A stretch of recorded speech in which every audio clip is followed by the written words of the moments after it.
दोस्तों नमस्कार। दोस्तों जैतून को भला कौन नहीं जानता, क्योंकि यह है ही इतना कीमती कि किसी न किसी रूप में इसका प्रयोग प्रतिदिन होता रहता है। जैतून के तेल के छोटे बड़े पैक बाजारों में भरे पड़े हैं। इसके तेल की मालिश भोजन बनाने, औषधियाँ बनाने, मरहम, तेल, क्रीम आदि बनाने में इसका खूब प्रयोग किया जाता है। दोस्तों विद्वानों ने, शोधकर्ताओं ने भी इसके अनेकों गुणों का वर्णन किया है। जैतून के तेल की मालिश करने से त्वचा न केवल चिकनी, स्वस्थ, कोमल बनती है, बल्कि शरीर का प्रत्येक अंग भी शक्तिशाली व सुदृढ़ बनता है। इसी कारण कमजोर, दुबले पतले व्यक्तियों, रोगियों, बच्चों के शरीर पर जैतून के तेल की मालिश करने की सलाह दी जाती है। दोस्तों बच्चों, बड़ों का शरीर मालिश से, भोजन में इसके तेल का प्रयोग करने से न केवल पोषक तत्वों की पूर्ति होती है, बल्कि शरीर भी स्वस्थ बनता है। तो दोस्तों जान लें कि यूं ही नहीं ऑलिव ऑयल का गुणगान किया जाता है। दोस्तों वैद्यगण, चिकित्सकगण इसके तेल का एनीमा भी देते हैं, जिससे आंतें न केवल अंदर से चिकनी होती हैं, बल्कि उनकी खुश्की, सूखापन भी दूर होकर मल साफ हो जाता है। यही नहीं, आंतों में छुपकर बैठे जम्स, कीटाणु आदि भी शरीर से बाहर निकल जाते हैं। इस तरह आंतों की साफ सफाई के साथ उसके रोग दोष भी भाग जाते हैं। दोस्तों विद्वानों का कहना है कि जैतून का तेल हमारी आंतों में 95% तक तेजी से पचकर शोषित हो जाता है, एब्जॉर्ब हो जाता है। यही नहीं, यह जानलेवा कोलेस्ट्रॉल को भी बढ़ने नहीं देता। भले ही कोलेस्ट्रॉल शरीर के लिए लाभदायक हो, लेकिन इसकी अधिक मात्रा रोगकारी व घातक ही होती है। दोस्तों जैतून के तेल में, सूरजमुखी के तेल में असंतृप्त वसाम्ल यानी अनसैचुरेटेड फैटी एसिड बहुत अधिक मात्रा में होता है, जो शरीर में कोलेस्ट्रॉल की मात्रा को बढ़ने ही नहीं देता। इसीलिए चिकित्सकगण भी इसे प्रयोग करने की सलाह देते हैं। इससे दिल भी और शरीर के अन्य अंग भी स्वस्थ व अच्छे रहते हैं।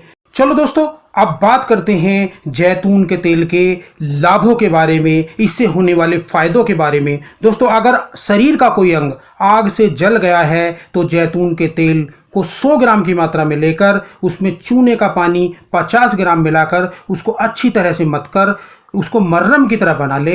अब इस मर्रम को घाव पर, जले पर लगाने से उसमें तुरंत आराम आता है, ठंडक आ जाती है और घाव जो है, जख्म भी तेजी से भरने लगता है। दोस्तों अगर शरीर की त्वचा रूखी, खुश्क, क्रांतिहीन रहती है तो जैतून के तेल में कच्चा दूध मिलाकर मलने से शरीर की त्वचा चिकनी, कोमल, मुलायम तथा क्रांतिवान बन जाती है। यही नहीं दोस्तों, अगर नाखून कट फट गए हैं, विकृत हो गए हैं, तो दोस्तों नाखूनों की विकृति और रोगों को दूर करने के लिए, उनके टूटे फूटे विकृत रूप को दूर करने के लिए जैतून के तेल को हल्का गर्म करके सहता सहता गर्म रहने पर उसको नाखूनों को बार बार डुबोने से, इस प्रकार करने से नाखून स्वस्थ व सुंदर बन जाते हैं और नाखूनों में जो रक्त का प्रवाह है वो तेज हो जाता है। दोस्तों चेहरे व होठों पर क्रांति व चमक लाने के लिए जैतून के तेल को कुछ दिन रोज नाभि पर मलने से, लगाने से इससे होठ भी चिकने रहते हैं, मुलायम रहते हैं तथा फटते भी नहीं हैं। वहीं दोस्तों अगर स्तनों को विकसित, कसावदार, बड़े बनाने की आवश्यकता है तो दोस्तों जैतून के तेल की हल्की मसाज करने से, रोज करने से स्तन पूर्ण रूप से विकसित, कठोर, कसावदार व ताकतवर, स्वस्थ बन जाते हैं।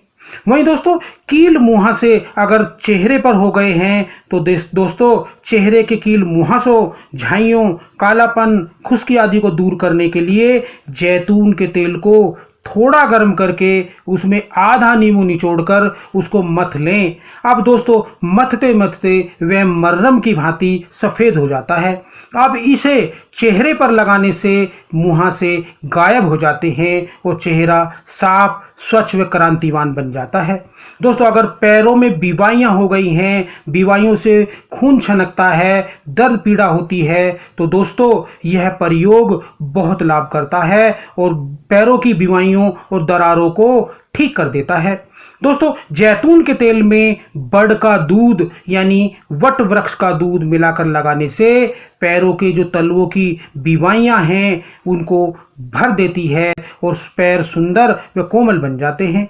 यही नहीं, जैतून के तेल की अगर बालों में रोज मालिश की जाए तो बालों की जड़ इससे स्वस्थ व ताकतवर बनती हैं और बालों के टूटने गिरने की जो समस्या है वो दूर हो जाती है। यही नहीं दोस्तों, इससे बाल घने मुलायम व चमकदार बन जाते हैं। तो दोस्तों इस प्रकार जैतून का तेल बहुत गुणकारी है, बहुत लाभकारी है। इसका प्रयोग खाने में भी खूब किया जाता है। यही नहीं, वैद्य श्रीगण भी इसका प्रयोग पित्त की थैली की पथरी तक को भी निकालने में करते हैं। तो दोस्तों जड़ी बूटियों का प्रयोग करें और अपने व अपने परिवार के स्वास्थ्य की रक्षा करें। अगली वीडियो में फिर मिलते हैं एक और अद्भुत जानकारी के साथ। तब तक के लिए नमस्कार। जय हिंद, जय आयुर्वेद।